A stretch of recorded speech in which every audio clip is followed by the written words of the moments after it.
Продължаваме така върх и спускаме се тук. Така, тръгваме ние. Не може нещо много да видите. Едно нещо да видите. Така. Ако виждате някакви хора и те са записали в кадър, искам само много извинявай да кажа, защото знам някои хора не харесват да се снимат така.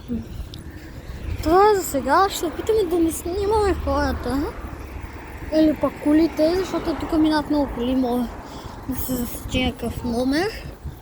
А нямаме право да снимаме номерата на колите. Така.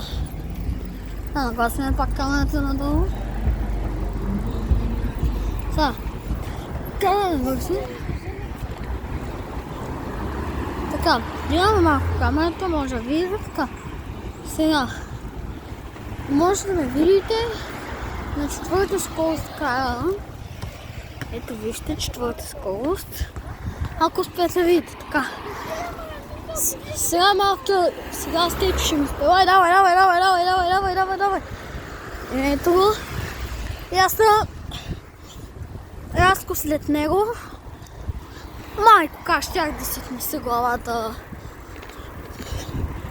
Не карайте по тези жълтите или не ги чупете, защото това са за сляпите, за да не стане някакъв фатал. Ето още един човек. Трябва повечето хора да са съгласни да се показват YouTube, защото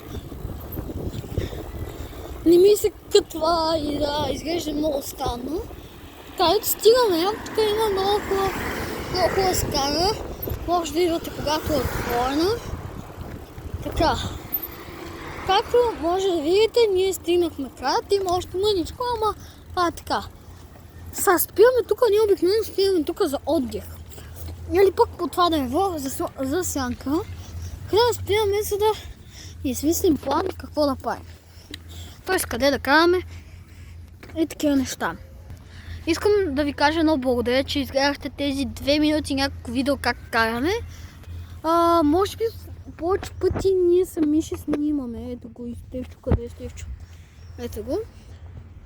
Може би сами ще снимаме, защото родителите, т.е. майките на Стефан и на Вики не са толкова съгласни да се показват пред YouTube. Затова може, нашите родители са съгласни, затова може би нас ще ни виждате повече пъти, отколкото Вики.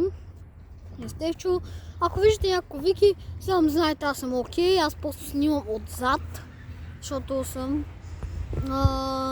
много добър оператор. Ето го Стефчо и ще ви кажем довиждане и приятен ден.